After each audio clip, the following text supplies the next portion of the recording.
Bueno, buenas tardes a todos los que estamos conectados. Vamos empezando la sesión que tenemos programada para el día de hoy. Antes de empezar, quiero presentarme. Mi nombre es Valeria González Fierro Medina. Soy de profesión abogada por la Universidad Católica del Perú, con especialización en compliance y programas de cumplimiento. Vengo desempeñándome en este rubro por varios años, no solamente implementando diversos modelos de prevención, sino que también gestionando la puesta en marcha y la ejecución de estos programas, que resulta ser en la práctica lo más complicado, ¿no? El día de hoy vamos a llevar una sesión que tiene como objetivo lo que ven en pantalla. En primer lugar, que expliquemos cuál es el marco normativo del Sistema de Prevención del Lavado de Activos y Financiamiento del Terrorismo, o más conocido como SPLAFT. En segundo lugar, que repasemos un poco cuál es el rol y las responsabilidades que tiene esta figura del oficial de cumplimiento dentro de este sistema de prevención. En tercer lugar, vamos a tratar de identificar cuáles son los errores más comunes que pueden cometer las empresas o incluso los oficiales de cumplimiento, que pueden llevar a que sean sancionados con multas, con infracciones de este tipo. Y finalmente vamos a compartirles, de acuerdo a nuestra experiencia profesional, cuáles van a ser las mejores prácticas para hacer una gestión efectiva del SPLAFT y evitar justamente estas sanciones o infracciones.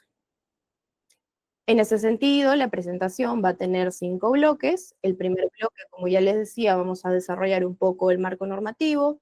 En el segundo bloque vamos a hablar sobre cuáles son estos elementos mínimos que componen el SPLAFT y que deben de ser parte de cada uno de nuestro sistema.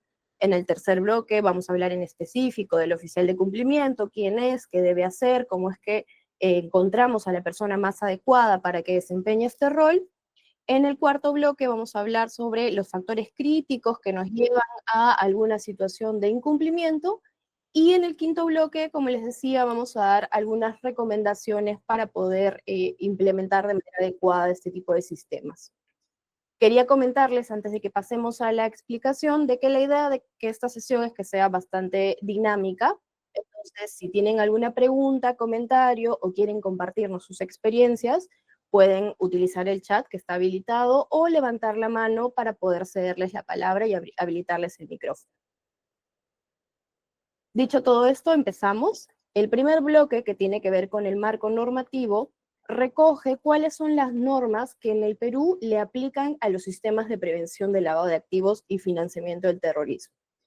Los que están acostumbrados a hablar en estos términos del SPLAFT, o porque son sujetos obligados, o porque desempeñan alguna función de cumplimiento, saben que en el Perú las normas aplicables son varias. Son confusas, muchas veces la UIF o la SBS no se deja entender de manera clara qué es lo que quiere regular, pero si podemos centrarnos en algunas normas principales que vendrían a ser la matriz de todas estas obligaciones, tenemos primero la ley 27693. Esta ley nace con la finalidad de alinear al Perú con los criterios que se venían teniendo internacionalmente en cuanto a la inteligencia financiera.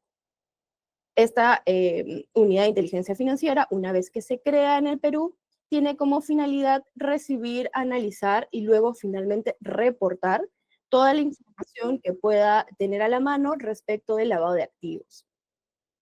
Tenemos también la ley 29038, que en conjunto con la 27693, lo que hace es ampliar las facultades de la UIF para poder fiscalizar de alguna forma estas actividades y sancionar a las empresas en casos de incumplimiento. Ahora bien, ¿quiénes son estas empresas que se encuentran obligadas a implementar estos sistemas de prevención?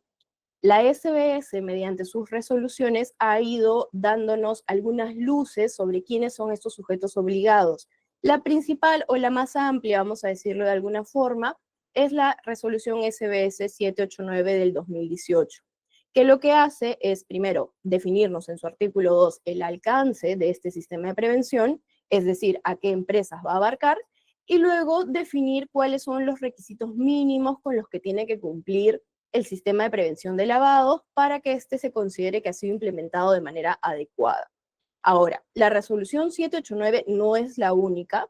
Como les adelantaba, existe un mar de resoluciones en la SBS en cuanto a la aplicación de los sujetos obligados y dependiendo de la actividad que desarrollemos, puede aplicar una norma u otra, pero estas son las principales y junto a estas otras resoluciones tenemos también, por ejemplo, disposiciones internacionales como puede ser del GAFI o de la ONU que regulan todo el tema de la prevención del lavado de activos y financiamiento del terrorismo. Recordemos que esto no es una novedad que el Perú trae, digamos, a la mesa, sino que es un esfuerzo internacional de varios países para prevenir delitos como el lavado de activos, financiamiento del terrorismo, ahora último, la proliferación de armas masivas, por ejemplo, y lo que se busca con la regulación nacional es un poco que igualar o equiparar los esfuerzos que se están haciendo internacionalmente en el caso del Perú, ¿no? Entonces, habiendo desarrollado un poco cuáles son las normas que nos van a aplicar, tenemos que entender quiénes son los sujetos obligados y cuáles son estas obligaciones, valga la redundancia, que tienen que adoptar. Por ejemplo, la resolución 789 recoge algunas empresas de sectores clave, como van a ser el sector financiero, el sector inmobiliario, el comercio de metales, piedras preciosas, los notarios, los contadores, los estudios de abogados, entre otras empresas. ¿Por qué? Por la alta exposición y la vulnerabilidad que pueden tener a que sus operaciones sean utilizadas para operaciones tendientes a delitos de lavado de activos o financiamiento del terrorismo. Con esto no quiero decir que las empresas estén cometiendo este tipo de delitos, porque es un error que se suele cometer. Uno escucha lavado de activos, financiamiento del terrorismo, y lo primero que dice es, en mi empresa no ocurre, en mi empresa somos todos transparentes, y eso está bien. Pero ¿qué pasa? El Estado busca perseguir estos delitos y lo que hace es compartir esta obligación con las empresas porque son quienes se encuentran en una mejor posición para brindar esta información, para acceder al cliente, para poder reportar estas operaciones cuando encontramos alguna señal de alerta que pudiera decirnos que hay una actividad delictiva detrás. En esa línea, ¿cuáles van a ser las obligaciones que tenemos por norma?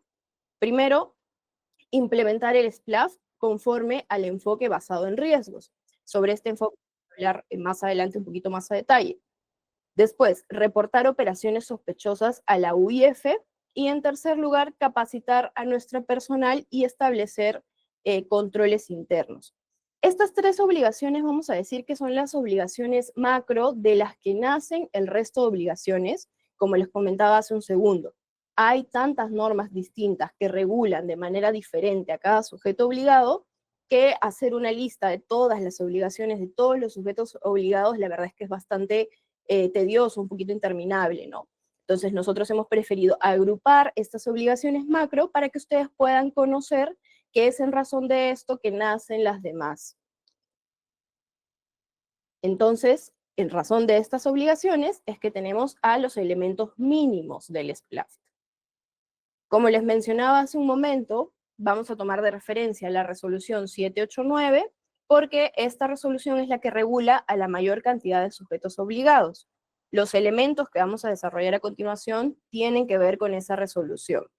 ¿Hay resoluciones que toman diversos elementos? Sí. Hay algunas que son más estrictas en el sentido de que te van a exigir todos los elementos como elementos mínimos y hay otras resoluciones que van a ser un poco más flexibles en ese sentido y te van a decir, por ejemplo, si eres determinado sujeto obligado, puedes implementar un sistema acotado. ¿Esto qué es? Que solamente vas a tener que cumplir con 2 o 3 de los elementos que vamos a ver ahora. Entonces, como primer elemento mínimo que tenemos que cumplir en el SPLAF es la gestión de riesgos basada en un enfoque de riesgos. ¿Qué es esto? Cuando nosotros revisamos las normas de la SBS, encontramos que es una obligación del sujeto obligado gestionar los riesgos del lavado de activos. Ok, ¿qué entendemos por gestión de riesgos? La gestión de riesgos es primero identificar, luego evaluar y en tercer lugar monitorear o gestionar, valga la redundancia, el riesgo que hemos identificado. ¿Por qué hablamos de un enfoque basado en riesgos? Porque es necesario que el sujeto obligado como empresa conozca la exposición a los riesgos de lavado que tiene, para en razón de esta exposición pueda tomar decisiones, pueda asignar recursos, pueda tomar planes de acción que le permitan efectivamente hacer frente a estos riesgos. ¿Qué pasa muchas veces? Las empresas hacen un copy-paste de lo que consideran ellos que es un sistema de prevención, de tal vez un modelo de cumplimiento que encontramos en Internet, pero este modelo de cumplimiento no se adapta a la realidad de la empresa.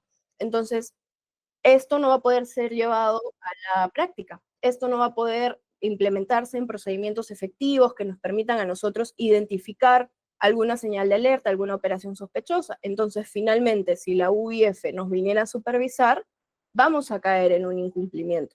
Vamos a ver también cuáles son las consecuencias de estos incumplimientos.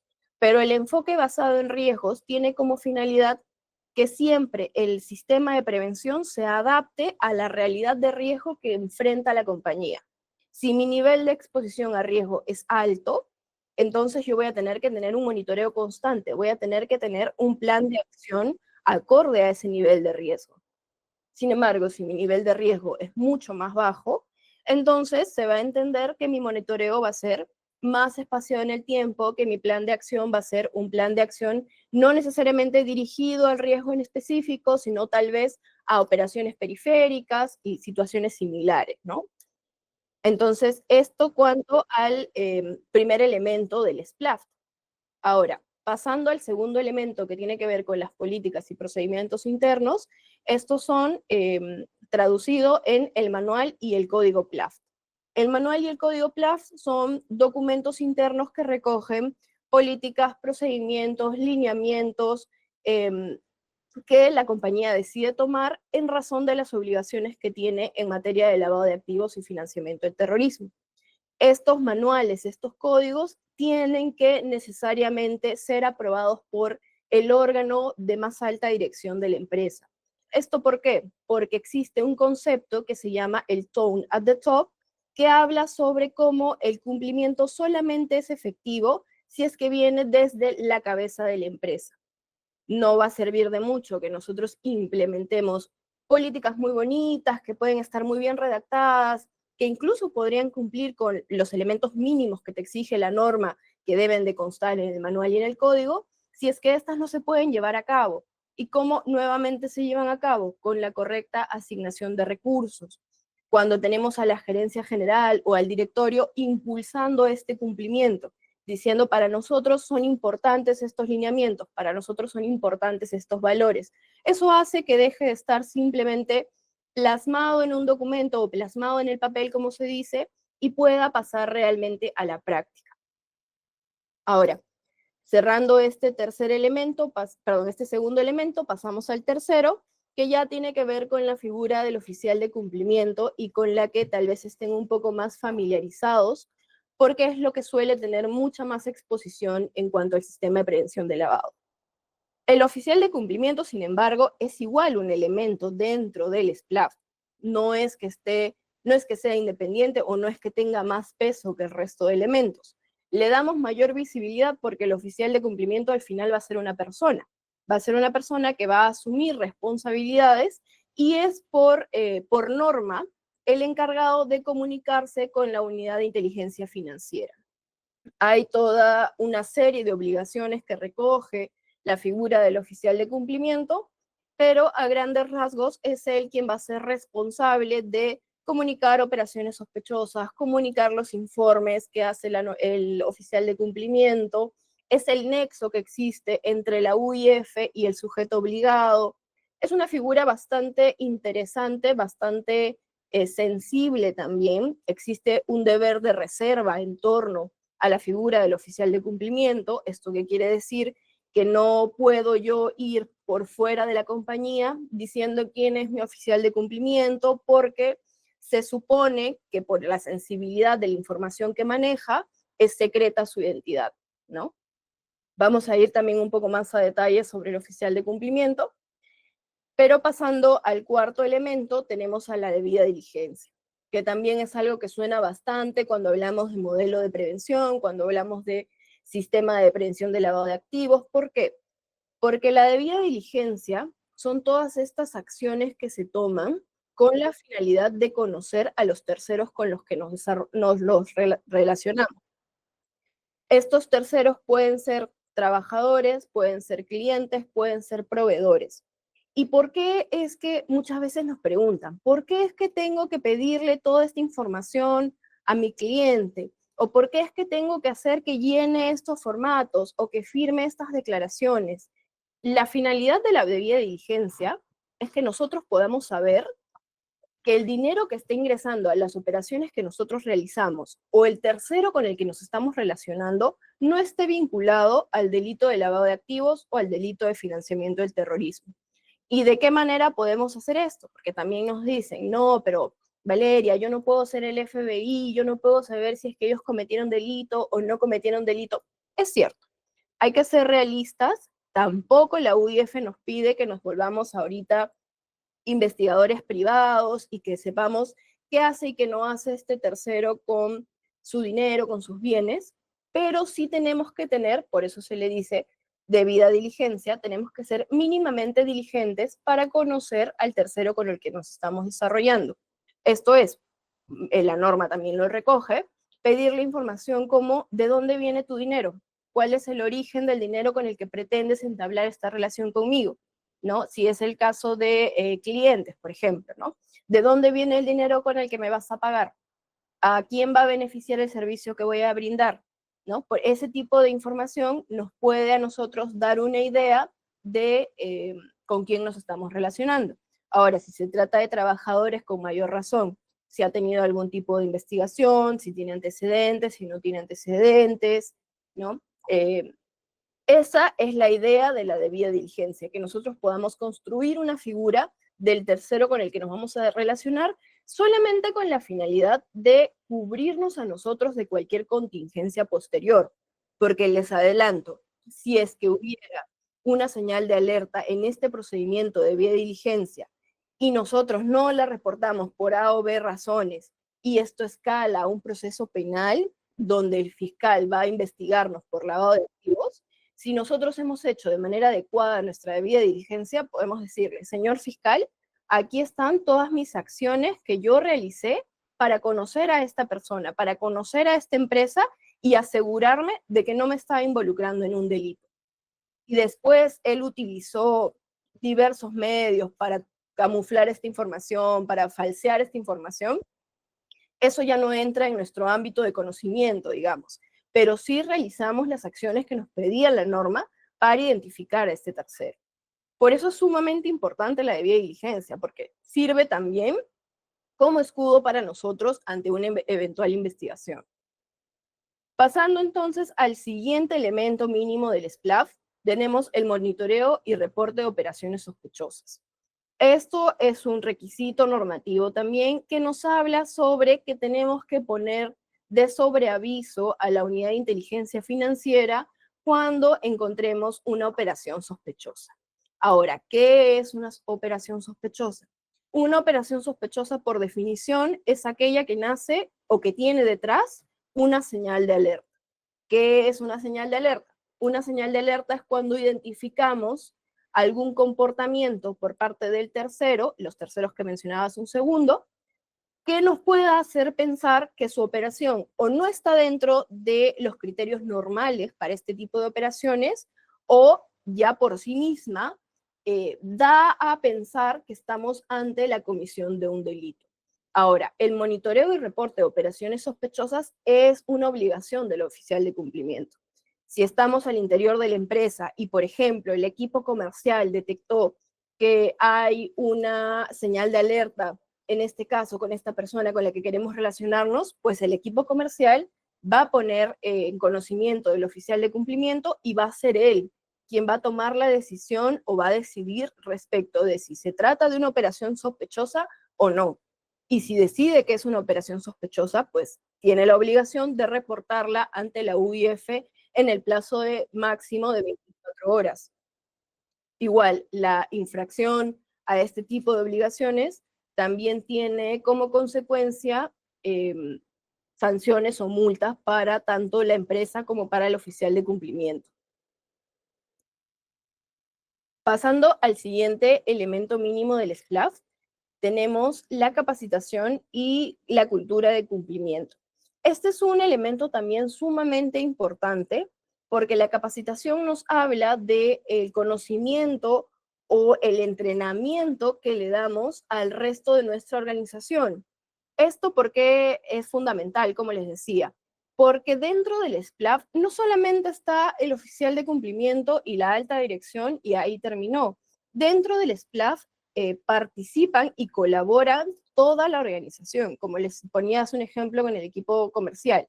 El equipo comercial se relaciona directamente con terceros, recursos humanos también, finanzas podría también relacionarse. Entonces, ¿cómo van a poder ellos identificar señales de alerta si no están al tanto siquiera de que somos sujetos obligados? O si no están al tanto de lo que es el lavado de activos, por ejemplo, porque puede pasar. Entonces, la capacitación a nuestro personal es fundamental si estamos hablando del cumplimiento efectivo del SPLAF. Esta capacitación puede ser realizada por el oficial de cumplimiento, pero también puede ser realizada por algún externo que contratemos para esto. La idea es que se capacite. Esta es una obligación también de que por lo menos una vez al año capacitemos al personal sensible. Y dentro de la capacitación también se debe encontrar la inducción a todo el personal que ingrese por primera vez a la compañía. La capacitación se encuentra de la mano de la cultura de cumplimiento. Como mencionábamos hace un momento, cuando la alta dirección, el órgano de mayor rango dentro de la empresa, pone como prioridad o pone como un valor principal el cumplimiento del SPLAF, esto se traduce en que los trabajadores tienen mayor predisposición a cumplir con los procedimientos que se establezcan. Porque como ya hemos dicho también, hay procedimientos internos que son parte de lo que nos exige la norma. Estos procedimientos se van a tener que llevar a cabo por el personal dentro de la empresa. Entonces, por eso es súper importante que estén capacitados y que esta cultura de cumplimiento de alguna forma bañe todas las operaciones al interior de la compañía. Y finalmente tenemos como último elemento del SPLAF la auditoría y la evaluación periódica. Este también es un requisito de la norma. Recuerden que estamos hablando de los elementos mínimos, o sea, esto es lo que mínimamente debe tener nuestro SPLAF para que se considere correctamente implementado, para que no nos enfrentemos a una multa, a alguna sanción. Y el último elemento viene a ser la auditoría. La auditoría, ¿qué es lo que va a hacer? Va a evaluar todos estos elementos que hemos estado comentando para ver que se estén llevando de manera correcta, que se han implementado de manera adecuada y de qué manera están permitiendo que mitiguemos los riesgos que tenemos como operación o como empresa. Esto no solo nos va a dar un valor o nos va a permitir medir cómo nos encontramos a lo largo del tiempo, sino que también nos va a permitir implementar nuevos planes de acción. Acuérdense que el sistema de prevención del lavado de activos no es una cosa que se hace una sola vez en la vida y luego nunca más lo volvemos a tocar. El sistema de prevención, al igual que el resto de modelos de cumplimiento, es un sistema dinámico. Es un sistema que está abierto a oportunidades de mejora, que está abierto a brechas que se puedan identificar, a personas que puedan proponer nuevas formas de gestionar los riesgos o de manejar, por ejemplo, las capacitaciones. Todo esto es importantísimo al momento en el que estamos evaluando el funcionamiento de nuestro sistema. Entonces, esos vendrían a ser los elementos mínimos que tenemos como parte del SPLAF. Y ahora quiero que nos centremos en específico en el rol que tiene el oficial de cumplimiento. El oficial de cumplimiento, como ya les adelantaba, es uno más de los elementos que tiene el sistema de prevención de lavado. Suele ser el más importante porque este es el único que se traduce en la figura de una persona. Es una persona quien va a ocupar el rol del oficial de cumplimiento. Una persona adecuada, evidentemente, que cumpla con los requisitos que nos pide la norma para desempeñar esta función. Ahora, ¿qué es lo que tiene que hacer el oficial de cumplimiento? Una vez que lo han designado, tiene como funciones principales, primero, el implementar y supervisar la correcta adecuación del SPLAF. Él es el que se va a encargar de crear, poner en marcha todos los elementos que hemos hablado hace un momento. Después, su segunda función va a ser identificar y analizar todos los riesgos a los que se encuentra expuesta la compañía. Estos riesgos que tengan que ver con el lavado de activos y financiamiento del terrorismo. Como tercera función clave se encuentra el elaborar y presentar los reportes de todas las operaciones sospechosas a la UIF. Como les decía, no solamente se presentan los reportes cada vez que encontremos una operación sospechosa, una señal de alerta, sino que también, por norma, tenemos que presentar informes anuales o informes semestrales, dependiendo de cuál sea la norma que nos aplique, para poder cumplir con estas obligaciones. A ver, quiero leer un poquito el chat, que me parece que nos han estado escribiendo. Melanie nos dice, la UIF prepara a los oficiales de cumplimiento, ¿sabe si es presencial? Estoy perdida con eso de la matriz de riesgo y los procesos de debida diligencia. Hola Melanie, ¿qué tal? ¿Cómo estás? Mira, te comento un poquito, la UIF da algunas charlas, algunas sesiones, sobre todo cuando se acercan fechas importantes de cumplimiento en el SPLAF, donde trata de preparar a los oficiales de cumplimiento para desempeñar las tareas que tienen que hacer. Ahora, por experiencia, te cuento que estas charlas no suelen ser tan exhaustivas, no suelen entrar mucho a detalle, por lo mismo que estas normas son tantas, son tan variadas y los sujetos obligados también son bastante dispersos, digamos, para identificarlos. Pero sí, sí hay charlas, hay también guías, dependiendo de en qué sector te encuentres. Hay guías que te pueden decir, por ejemplo, cómo hacer la debida diligencia, hay guías que te hablan sobre las matrices de riesgos, hay guías que la UIF saca para ese tipo de cosas, pero es un malestar general en los oficiales de cumplimiento el saber qué es lo que tienen que hacer y cómo lo tienen que hacer, ¿no? Normalmente eso hace, que es una crítica que le podemos hacer a nuestra regulación, eso hace que tengan que buscar necesariamente asesoría externa, ¿no? Eso hace que finalmente lleguen a empresas especializadas como nosotros, buscando ayuda, pidiendo por favor, no entiendo qué tengo que hacer, no sé qué tengo que hacer, y eso es por la poca claridad que tienen nuestras normas, porque, a ver, a la UIF no le va a importar que su norma no sea clara. Si es que uno no está aplicando lo que ellos te dicen, te van a sancionar, te van a multar. Entonces, sí hay que tratar de prestarle un poco de atención a las obligaciones que ya tenemos y tratar de agotar todos los recursos que podamos para cumplir con estas obligaciones, ¿no? Igual, muchas gracias por la intervención. Entonces, seguimos, estábamos en las funciones del oficial de cumplimiento. Habíamos dicho que también dentro de las funciones está el elaborar y presentar estos reportes, el informe anual, el informe semestral del oficial de cumplimiento. También tiene como función súper importante el coordinar con la alta dirección para poder mejorar los controles internos. Porque ¿qué pasa si el oficial de cumplimiento hizo su trabajo, hizo una muy bonita matriz de riesgo, sabe a qué nivel de riesgo se encuentra expuesto, sabe dónde está el área peligrosa o el área sensible, pero la alta dirección le dice como, bueno, qué bien que has hecho tu trabajo? Eso no va a cambiar la situación, eso no va a cambiar la exposición de riesgo de la empresa. Entonces, tiene que haber una comunicación constante entre la alta dirección y el oficial de cumplimiento que le permita a él llevar a la práctica los planes de mitigación que proponga. Es por eso que también uno de los requisitos para ser oficial de cumplimiento es tener cierto nivel de jerarquía y autonomía dentro de la organización, ¿no? Para poder tener esta conversación un poco más fluida, digámoslo así. Y como última función clave, ojo que estas no son todas las funciones que tiene el oficial de cumplimiento, hay un listado de funciones que se encuentra en la norma, pero de nuevo, estas las hemos recogido porque son las funciones de donde nacen el resto de funciones, ¿no?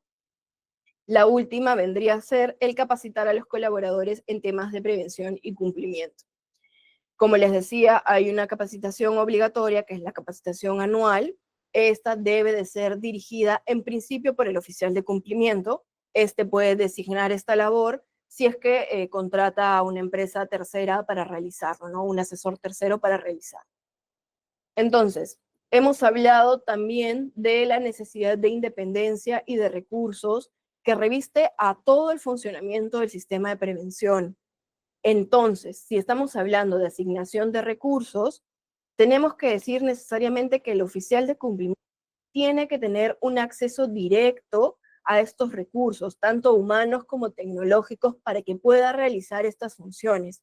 Por ejemplo, si estamos hablando de capacitaciones, el oficial de cumplimiento tiene que poder desempeñar, por ejemplo, una conexión directa con recursos humanos o con logística o con quien se encargue de reunir y congregar a la organización para este tipo de eventos, ¿no? Voy leyendo también el chat. Mario nos comenta, si se detecta una operación sospechosa, la misma ya no debe concretarse o se puede concretar la operación y luego hacer el reporte a la UIF. Por ejemplo, una operación muy grande de cambio de moneda o inusual de un cliente. Esta es una pregunta bastante frecuente que tiene que ver con, ok, he detectado una operación sospechosa, ¿ahora qué hago? ¿No? Muchos piensan, no, entonces detecté la operación sospechosa, la suspendo por completo, nunca más con este cliente o nunca más con este proveedor, le pongo la cruz y no lo vuelvo a ver. No es tan así, porque recuerden que desde compliance, desde cumplimiento, desde los sistemas de prevención, no pretendemos ser una traba al negocio. Sobre todo, como nos comenta Mario, por ejemplo, si es una operación bastante grande, que de repente puede ser atractiva para el negocio, tenemos que evaluar. Recuerden que una operación solo se vuelve operación sospechosa cuando el oficial de cumplimiento, después de analizarla, determina que es una operación sospechosa. Pero antes de ser operación sospechosa, es una señal de alerta, es una operación inusual. Las operaciones inusuales no se reportan a la UIF. Sobre estas, el oficial de cumplimiento pues emitirá su informe, le dirá al encargado del negocio, que podría ser la gerencia general, yo te recomiendo que continúes esta contratación, pero que apliques controles adicionales. Por ejemplo, que lo hagas firmar una declaración jurada de cumplimiento normativo o que lo hagas firmar una declaración jurada de que sus activos no tienen algún origen ilícito o un fin ilícito. Esos podrían ser controles adicionales que puedes implementar en caso desees continuar con esta operación y no frustrar el negocio.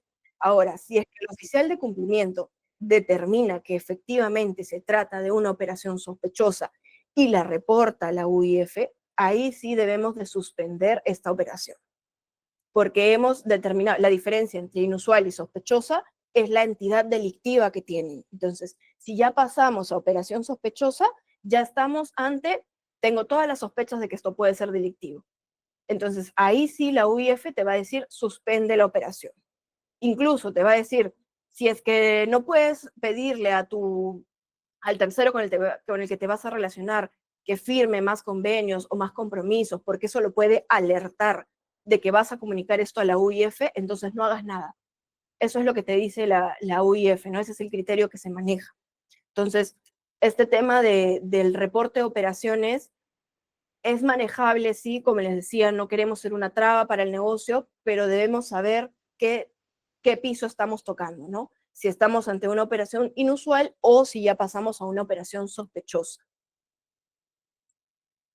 A ver, tenemos a Melanie que nos dice también en lo que discutimos sobre las operaciones sospechosas, cuáles son los criterios que debemos tener para determinar que una operación inusual es sospechosa.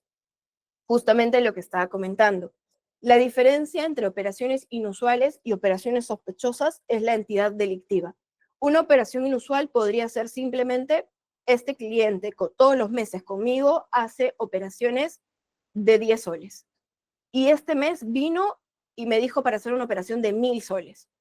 Eso es inusual en el perfil que tengo de mi cliente.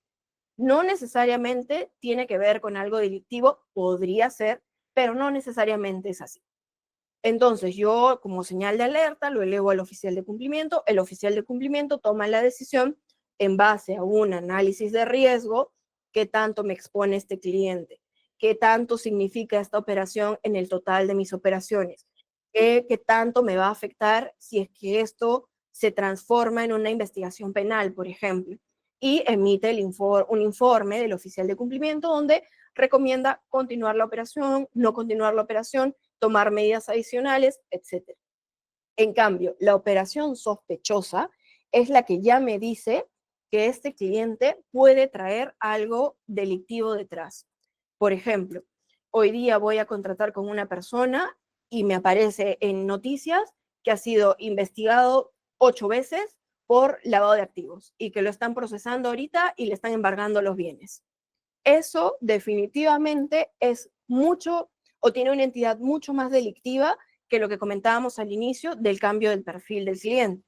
Entonces, es algo que se torna un poco subjetiva, la evaluación sí, pero si ustedes son oficiales de cumplimiento y les toca estar en el lugar en el que tienen que realizarlo, recuerden que siempre deben documentar lo que están recomendando, documentar la información que están recabando y, bueno, al final no son ustedes quienes toman la decisión, no va a ser gerencia general o el directorio, pero ustedes ya dejaron por sentado cuál fue el criterio que han utilizado para evaluar esa operación en específico, ¿no? Perfecto. Entonces, retomando un poco la explicación, estábamos hablando sobre la necesidad de contar con estos recursos, tanto humanos como tecnológicos, para poder desempeñar las funciones de manera correcta. Y acá entramos a lo que a todos nos suele asustar un poco, ¿no? Cuando hay algún incumplimiento por parte del oficial de cumplimiento, este puede enfrentar no solo sanciones administrativas, sino también sanciones penales. Hay un artículo del decreto legislativo sobre el lavado de activos que habla sobre que si el oficial de cumplimiento no reporta las operaciones sospechosas en el plazo en el que establece la norma, esto puede ser considerado como una forma de lavado de activos.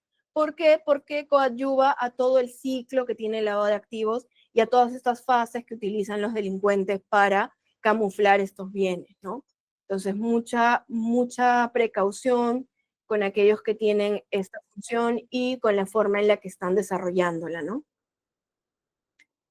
Acá desarrollamos un poquito más sobre cuáles vendrían a ser las consecuencias del incumplimiento de estas funciones. La resolución 789 nos habla también en específico qué es lo que podemos esperar cuando como oficial de cumplimiento no cumplo con lo que debo de hacer. Y tenemos en primer lugar las sanciones administrativas. Estas son las multas o las sanciones que la UIF nos pueden poner a nosotros como oficial de cumplimiento y a la empresa, que van a variar dependiendo de la gravedad del incumplimiento. Estas van desde las 2 UITs hasta las 100 UITs, dependiendo de qué tan grave haya sido lo que hemos incumplido. Ahora, en segundo lugar, tenemos como consecuencia la pérdida de credibilidad institucional. Esto es bastante importante, pero no le solemos dar tanto peso porque en un primer momento no nos cuesta dinero, digamos, como si nos cuestan las multas. Pero la credibilidad institucional y la imagen que tenemos como empresa a largo plazo puede significar, si es que se ve deteriorada, un daño al negocio, ¿no? Incumplimiento, al final lo que va a hacer es que va a debilitar la confianza que pueden tener nuestros socios comerciales, nuestros inversionistas, incluso los reguladores en nosotros mismos. Y esto al final va a afectar la reputación corporativa.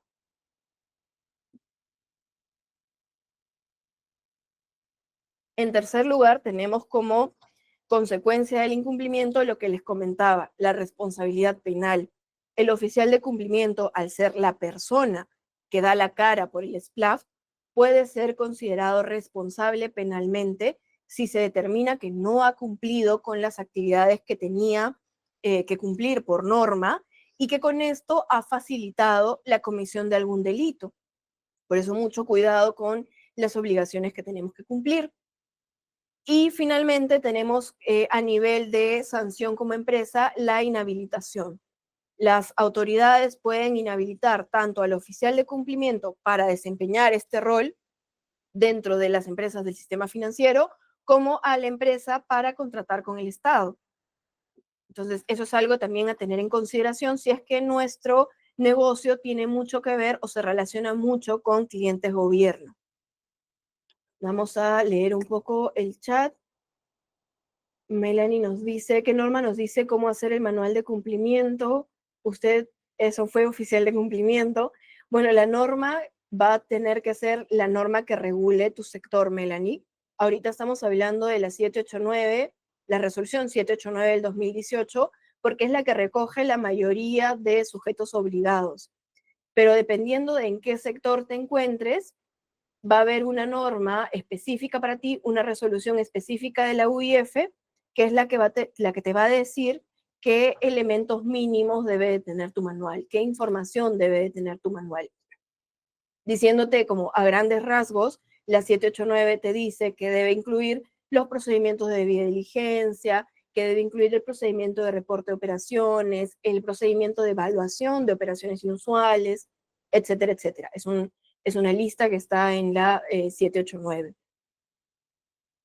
Ahora Carla nos dice, ¿las sanciones a imponerse son según la ley 3424 o también hay otras normativas?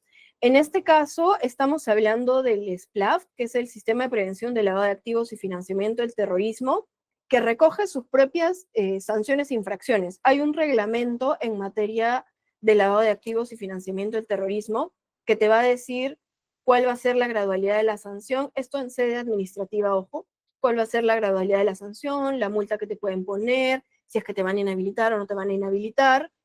Esto es específico para el tema de lavado de activos y financiamiento del terrorismo. La ley 3424 recoge otro modelo de prevención, que es el del modelo de prevención de delitos, que también incluye lavado de activos, pero no es una obligación normativa como sí lo es el sistema de prevención de delitos, de lavado de activos que estamos hablando ahora, ¿no?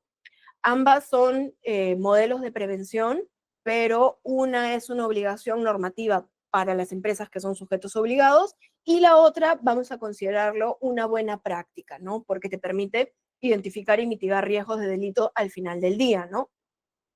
Si te refieres a las sanciones que estamos hablando ahorita, esas son específicas del lavado de activos. La 3424 también tiene una serie de sanciones, pero como te decía, es un modelo de prevención distinto. Angelo nos dice, ¿podría darme un ejemplo de cómo usar una matriz de riesgo en el caso de un crédito? En este caso, Angelo, cuando estamos hablando de matrices de riesgo en el SPLAF, la UIF nos señala que tenemos que identificarla de acuerdo a los factores de riesgo. Estos factores son cliente, producto, servicio, zona geográfica, por ejemplo. Entonces, en base a estos factores, uno tiene que identificar primero el escenario de riesgo. ¿Cómo identificas un escenario de riesgo?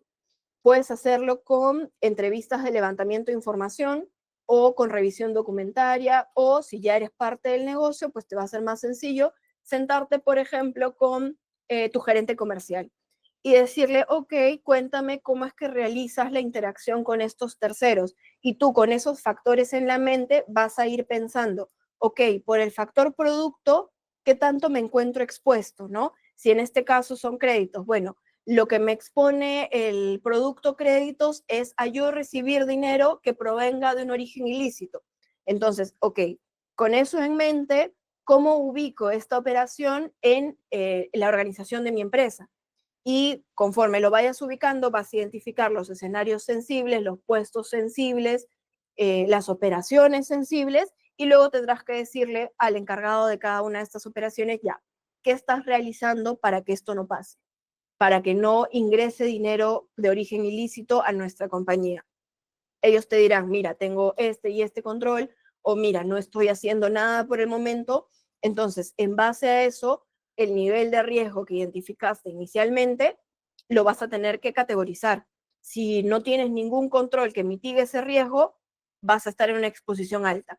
Si tienes varios controles que mitigan y la verdad es que la probabilidad de que se produzca es mínima, entonces vas a estar expuesto a un nivel mínimo de riesgo. Y conforme a eso vas a tener que ir trabajando la exposición a tus riesgos.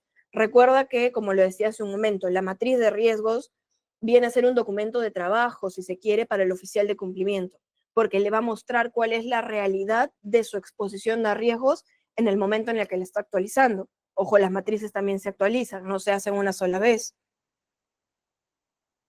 Seguimos, Carol nos dice, Valeria, una consulta, creo que hay modelos de prevención de voluntarios y este que nos explican es el obligatorio, ¿cierto? Sí. Este SPLAF es obligatorio para todas las empresas que son sujetos obligados. Como decíamos al inicio de la presentación, son sujetos obligados aquellas empresas que se encuentran en sectores sensibles al lavado de activos. El regulador, la UIF, ya nos dijo quiénes son los sujetos obligados. Entonces, si te encuentras dentro de estos sectores, es obligatorio implementar este sistema de prevención. Y si no lo has hecho, desde ya te digo, estás en incumplimiento y es posible que la UIF toque tu puerta y te sancione. Entonces, mucho ojo también a si somos sujetos obligados o no. Marco nos dice, buenas tardes, tengo entendido que una de las observaciones que hace dicha resolución es que los auditores internos no pueden ser oficiales de cumplimiento. Es de esa manera, ¿cuál es la lógica de dicha disposición? Sí, mira, en realidad la lógica que existe detrás de lo que nos dice esa norma es la lógica que tiene, creo, o la discusión que se tiene siempre con auditoría interna, que auditoría interna de alguna forma tiene que ser independiente a lo que está auditando. Entonces, si el oficial de cumplimiento es el dueño del SPLAF, no puede ser el juez y parte, no puede ser él el que diga, este año lo hice bien, este año lo hice mal. Entonces, siempre se trata de que haya una cierta independencia, separación o facultad de fiscalización entre comillas, porque recuerden que el oficial de cumplimiento es independiente, que tiene que haber de auditoría interna sobre el sistema de prevención. Es por eso que la norma decide que puede ser cualquiera de tus demás gerentes, pero no puede ser tu oficial de cumplimiento. Va un poco por ese lado. Entonces, seguimos con nuestra presentación.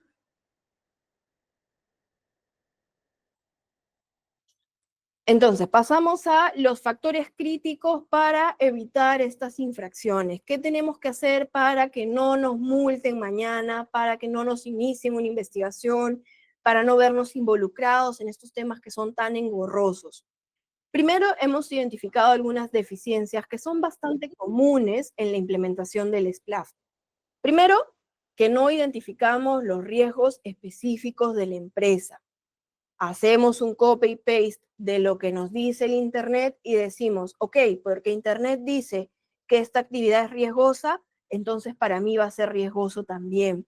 Y eso no es así, porque como le comentaba justo a Ángelo hace un momento, puede haber una actividad riesgosa per se, sí, pero yo he implementado un catálogo de controles que hace que mi nivel de exposición sea mínimo. Entonces, eso va a ser un mapeo de riesgo adecuado a la empresa. Si no estamos identificando bien nuestros riesgos, no vamos a saber cuáles son las operaciones sensibles, cuáles son las actividades sensibles, cuál es el personal sensible al que yo le tendría que estar prestando atención y capacitando. Por ahí nomás ya empezamos a fallar. Después, la segunda deficiencia súper común, cuando no hacemos bien el procedimiento de debida diligencia en el conocimiento del cliente. ¿Por qué? Porque todos nos interesa vender, todos hacemos negocios para ser lucrativos, todos queremos que nuestras empresas sigan creciendo, pero por eso solemos ser un poco más flexibles en los filtros que nos pide tener la debida diligencia. Y por ahí se nos escapan señales de alerta, por ahí nos relacionamos con un tercero que tiene tal vez algún tema delictivo. ¿Y por qué esto es peligroso? Porque cuando inicien una investigación a este tercero, van a decir, ah, ya, este tercero, ¿a quién le compró? ¿A quién le vendió? ¿Con quién se relacionó? Y nosotros no vamos a querer que nuestra empresa se vea involucrada porque este tercero cometió algún delito, ¿no? Entonces, mucho cuidado también con la forma en la que realizamos la debida diligencia. Y finalmente, que tiene mucho que ver con también la identificación del cliente, el no identificar al beneficiario final de la operación. Esta es una obligación que también nos pone la norma, que nos habla de tú como empresa, tú como sujeto obligado, tienes que saber a quién va a beneficiar finalmente esto que estás realizando, esta operación, esta venta, esta compra, cuando tú destinas tu dinero a algún sitio, a quién va a beneficiar finalmente. Porque recuerden, es muy común y se ve bastante, que el lavado de activos tiene como finalidad disimular o camuflar este origen ilícito.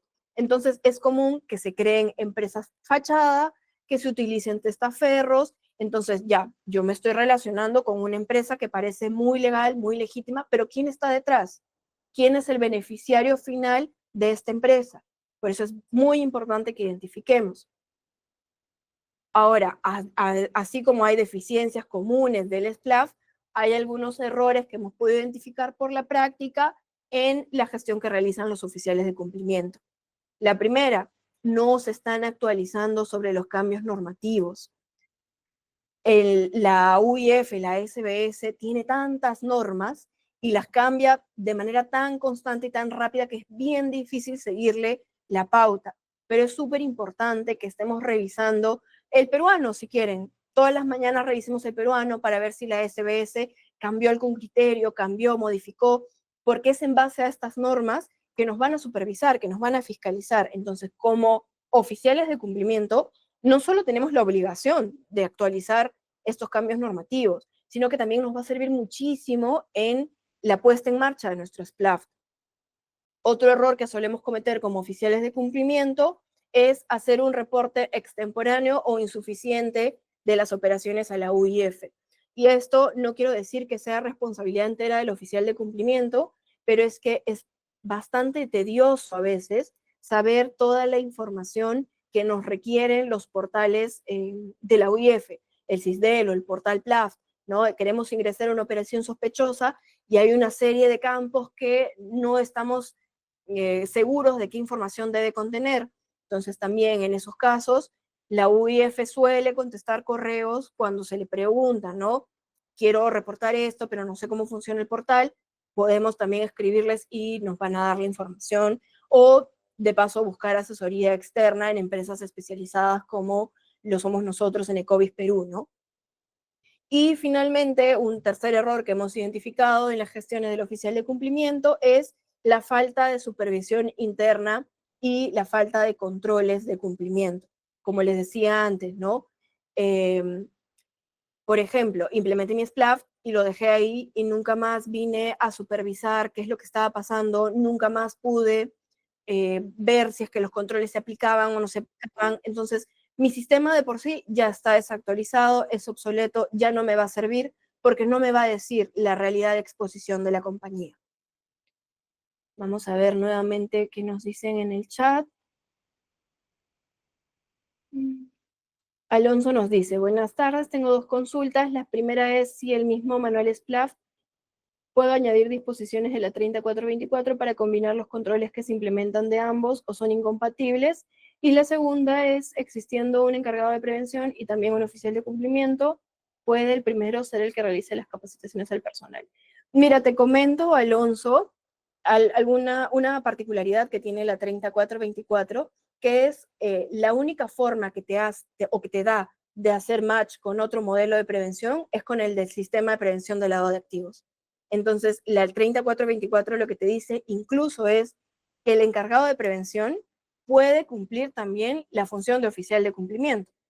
Ahí te das cuenta que la idea es no empapelar a la compañía y llenarla de puestos y de funciones, sino tratar de hacer un sistema integrado de cumplimiento.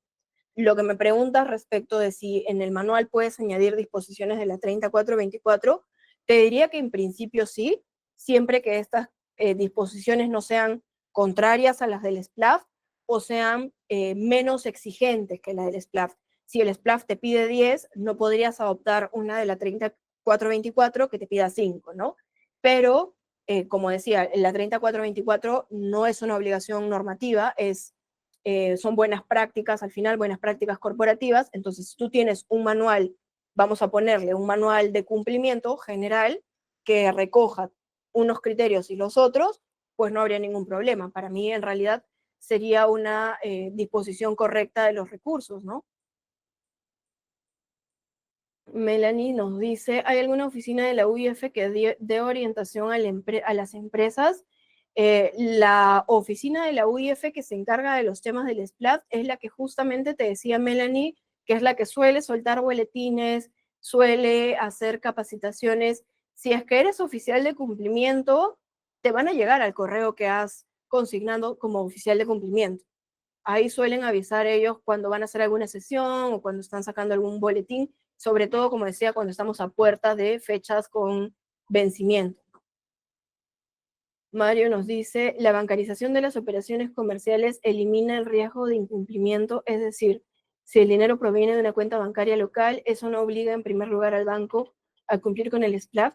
Eso es cierto, Mario. Los bancos, como empresas del sistema financiero, tienen incluso sistemas de prevención mucho más robustos que los de nosotros como empresas, pero eso no te quita la obligación a ti como sujeto obligado de realizar tu debida diligencia, de realizar tus controles, de aplicar los filtros. ¿Por qué? Porque puede ser que el banco falle. No suele pasar, es poco probable, pero puede pasar. Entonces, tú no te puedes escudar en el banco lo hizo, o en algunos casos que hemos visto que también nos dicen, pero la notaría pasa la debida diligencia. ¿Por qué tengo que hacerlo yo si el notario ya lo hizo? Tienes que hacerlo porque también es una obligación tuya. Y no te puedes escudar, si es que te van a fiscalizar, en que no lo hiciste porque el banco lo estaba haciendo, porque el notario lo estaba haciendo. Sí va a reducir el nivel de riesgo, si es que tu pregunta va por ahí, que una operación sea bancarizada, a diferencia de una operación que es en efectivo, por ejemplo, sí va a reducir, pero no te va a quitar la obligación de realizar los controles que tienes que realizar. Seguimos.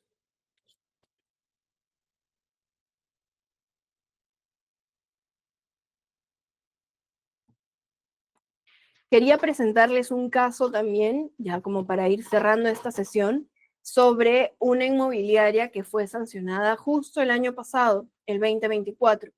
Es una inmobiliaria bastante conocida, se llama Proyectos y Construcciones Lugano. Esta inmobiliaria fue sancionada porque en su manual PLAF no habían desarrollado de manera correcta sus procedimientos de debida diligencia. Ya hemos estado conversando un poco de que la norma te dice qué deben contener estos procedimientos. Entonces, esta empresa no lo hizo conforme a lo que te exigía la norma. Y la UIF hizo una supervisión inopinada, porque tiene la facultad para hacerlo, identificó esta brecha, esta infracción, este incumplimiento, y finalmente sanciona a la empresa. En este caso fue una sanción de 2 UITs y la obligación de subsanar lo que habían identificado, ¿no? Hay una lista de empresas sancionadas que también se las quiero mostrar, que la UIF publica. Esto lo pueden encontrar en la página web de la SBS sin ningún problema. Pero como pueden ver, todo lo que hemos conversado el día de hoy no es solamente norma escrita, no es solamente letra muerta. O sea, la UIF sí hace su trabajo de fiscalizar, de supervisar y de sancionar si es necesario, ¿no? Vemos acá diversos rubros, empresas mineras, notarías, compra de vehículos, compraventa de divisas, construcción, inmobiliarias, metales, todos los rubros o todas las áreas de las empresas que son sujetos obligados son pasibles de ser sancionadas. Entonces, si no quieren aparecer en este listado, yo les recomendaría que les presten atención a su sistema de prevención. Vamos a retomar la presentación.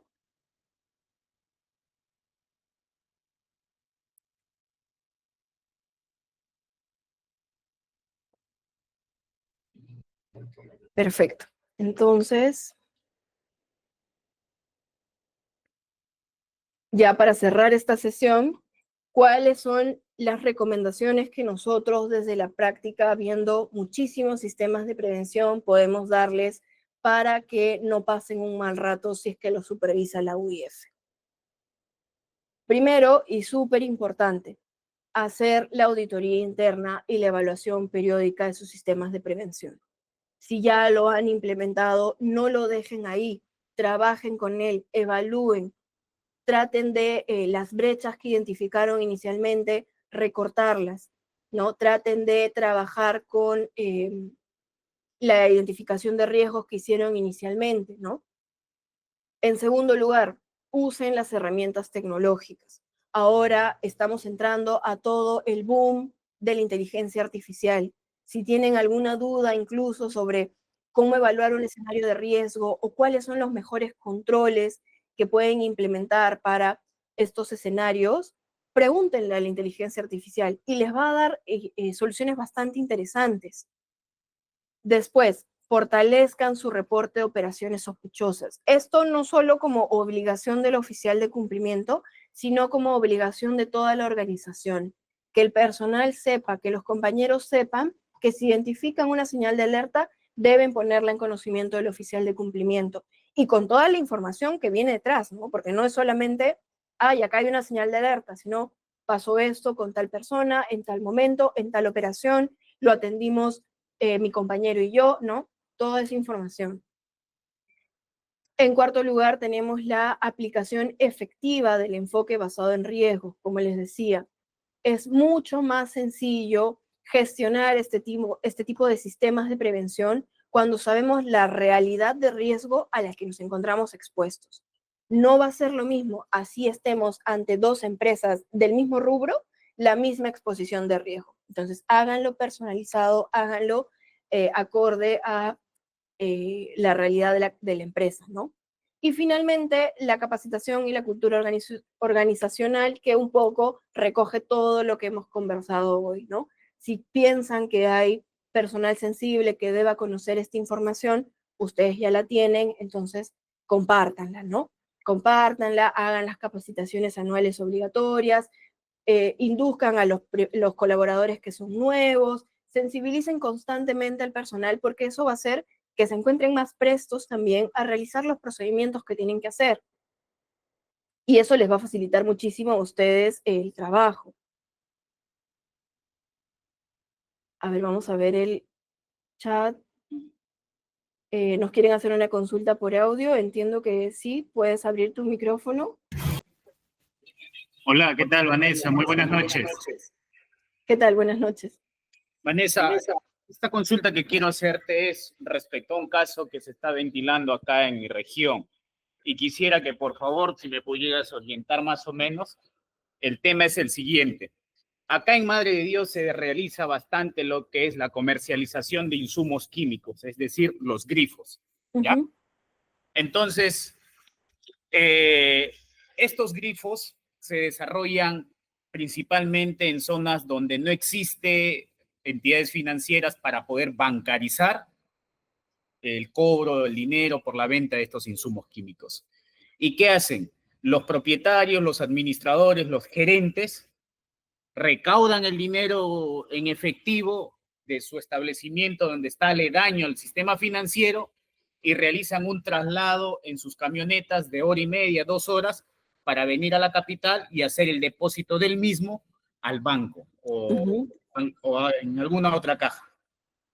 Y muchas veces en el trayecto son intervenidos por parte de la policía y realizan el control vehicular, realizan el control de la camioneta y logran detectar el dinero en efectivo. Las cantidades que normalmente trasladan acá son de 100,000, 150,000 por ventas de una semana o semana y media, 2 semanas.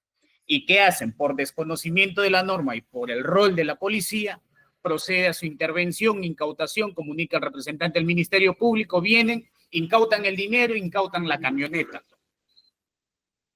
La ley 28.306, en su sexta disposición, establece cuál es el procedimiento que tiene que estar ahí el representante de la SUNAT y poner en conocimiento de la UIF la incautación o la retención del dinero y obviamente que el titular del mismo tiene 72 horas para acreditarlo. Pero ese procedimiento no lo hacen acá, no interviene la SUNAT, solo la policía y la fiscalía. Dan el dinero y luego le aperturan el proceso de lavado de activos. Y como sabrás, es un proceso muy engorroso, largo, y el dinero está incautado ahí por 3, 4, 5 años. Entonces, se ha establecido acá los controles, se ha establecido los manuales de prevención de lavado de activos. Sin embargo, hacen caso omiso las autoridades. ¿Qué es lo que pasa en ese momento? El fiscal, perfecto, tienes tu resolución de inscripción, has nombrado tu oficial de cumplimiento, vamos a llamar en ese momento a los representantes de la UIF. Obviamente que a veces las intervenciones es fuera horario de trabajo y no existe, no responden la UIF y por lo tanto el dinero no podemos recuperarlo. ¿Qué nos recomiendas? ¿Qué podemos hacer en ese escenario? Teniendo que Madre de Dios se desarrolla bastante esa actividad. ¿Cuál es tu sugerencia o comentario al respecto? Eso es lo que quería consultarte, Valeria. Muchas gracias por tu participación, porque en realidad eso nos permite un poco que materializar lo que yo les vengo comentando, ¿no? Los escenarios de riesgo son totalmente distintos de una realidad a otra de la empresa, ¿no? Entiendo que tu preocupación va por qué pueden hacer estos dueños de grifos, estas empresas que se dedican a la comercialización de los IQBF. Al final ellos son sujetos obligados y, como mencionas, van a implementar su sistema de prevención de lavados, pero date cuenta de cómo cambia la realidad hablando de una región del país a otra. A ver, sabemos que en cuestión a exposición de riesgo de lavado de activos, definitivamente esa zona tiende a ser una zona más sensible, más riesgosa. De por sí ya las operaciones ahí mismo, como mencionas, que no tienen la posibilidad de ser bancarizadas, ya representan operaciones súper riesgosas, ¿no? Ahora, no podemos cargar con toda la culpa o cargarle toda la responsabilidad al sistema de prevención de lavado de activos. Porque, ojo, en el caso que tú nos comentas, yo entiendo que también hay mucha desinformación por parte del personal policial, por parte de quienes participan en estas intervenciones, porque, a ver, yo no voy a adelantar conclusiones y hablar de abusos de derecho, pero si se sabe que en la zona no hay forma de bancarizar eh, el dinero o no hay forma de bancarizar y tú estás probando que es dinero lícito, que ha sido obtenido a través de un negocio formal, que lamentablemente por las condiciones de la zona no se puede bancarizar, bueno, eso es algo que el SPLAF por sí mismo no va a poder reparar, porque es un problema más sistémico, ¿no? Que tiene mucho que ver con cómo funcionan las instituciones en nuestro país, con cómo estamos de mal con la centralización, porque me parece sorprendente que en este tipo de zonas aún no se puedan bancarizar todas las operaciones. Lo que yo te diría en ese escenario es que documenten todo lo que tengan, documenten su sistema de prevención, documenten sus operaciones, documenten la formalidad de estas transacciones, porque es algo que van a tener que seguir enfrentando en tanto no cambiemos el sistema. Esto es algo que, como te decía, solito el SPLAF no lo va a poder reparar, lamentablemente. Y por, más, o por muy buenos esfuerzos que desde la iniciativa privada tengamos y querramos capacitarnos y querramos hacer bien las cosas, cuando nuestras autoridades no están funcionando bien, todos esos esfuerzos un poco que caen en saco roto, ¿no? Entonces, lo que sí te diría es, para que trates de hacer lo menos engorroso posible estos procesos o para que trates de eh, un poco mitigar estos esfuerzos al momento de defenderte, porque me imagino que son clientes los que vienen a pedir ayuda legal, ¿no? Ahí sí te diría que lo utilices como estrategia de defensa, lo utilices como forma de mitigar la responsabilidad más que forma de evitar este tipo de intervenciones, ¿no?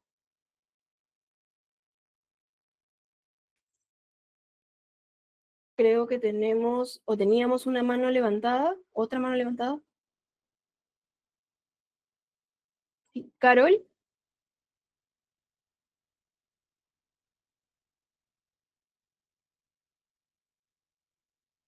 no la puedo escuchar. ¿Está?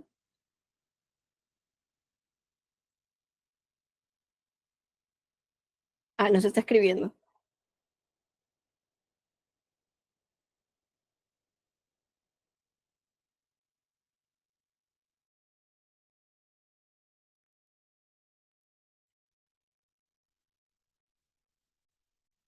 Nos dice Valeria, buenas noches. Una consulta. ¿Cuál es el éxito en la elaboración de un modelo de prevención en tu experiencia? Con el éxito te refieres, Carol, a qué es lo que deberíamos, a qué es lo que deberíamos apuntar, o sea, qué deberíamos de intentar conseguir. Sí, ya, perfecto. Mira, los modelos de prevención en general o los modelos de cumplimiento, lo que buscan es que tú realices las menores acciones posibles que te permitan a ti estar expuesto a la menor cantidad de riesgos. Me explico. Si tú hoy día implementaste tu modelo de prevención y tienes que hacer 20 acciones diferentes para que tu nivel de riesgo pase de alto a medio, estás en una fase inicial, digamos. La finalidad de este modelo de prevención es que con el tiempo las acciones que debas realizar sean menos. ¿Por qué? Porque ya capacitaste a la gente, porque la gente está más sensible en cuanto a los riesgos que debe identificar, porque es mucho más sencillo llegar a ellos, llegar a los terceros, a los socios, a los clientes. Entonces, tu modelo está en marcha, está trabajando, está permitiéndote a ti como negocio tener que invertir menos recursos, menos gente en preocuparte en estos espacios de riesgo. ¿Por qué? Porque el funcionamiento de la cultura de cumplimiento ya se está ocupando por sí mismo. Eso en general en cuanto a los modelos de prevención, ¿no? La idea no es, porque se tiene mucho este concepto de que la idea es prevenir la comisión de delitos y que nadie en la compañía cometa nunca jamás un delito. Eso es, la verdad que hasta imposible a veces porque no podemos controlar el comportamiento de las personas. Entonces, tu modelo de prevención te va a servir a que tu empresa, tu negocio funcione de una mejor manera y tengas que invertir menos en preocuparte en estos espacios. Pero, como decía, no puedo controlar el comportamiento de las personas. Ya para ir cerrando, también Mario nos dice, los riesgos de los sistemas con los que la empresa trabaja y sus vulnerabilidades también deben ser recogidos en el SPLAF. ¿A sistemas te refieres con sistemas informáticos, Mario? ¿O a qué sistemas te refieres? Porque si se trata de sistemas informáticos, me imagino los que implementa nuestra área de TI para agilizar algunas operaciones, algo así. Mira, te cuento que estos, por la experiencia, suelen ser más seguros que realizar las cosas a mano o realizar las cosas, por ejemplo, si estoy llevando un registro de operaciones, a veces es más seguro tenerlo en la nube, computarizado, sistematizado, que tenerlo en un cuaderno a mano. Entonces, evalúa bien con qué sistemas estás trabajando tu sistema de prevención, qué tanto le suman a este sistema de prevención, porque no le veo tanta vulnerabilidad como tal, excepto en el tema de la filtración de información, que eso sí es algo que podrías ver para un poco parchar por ahí, ¿no?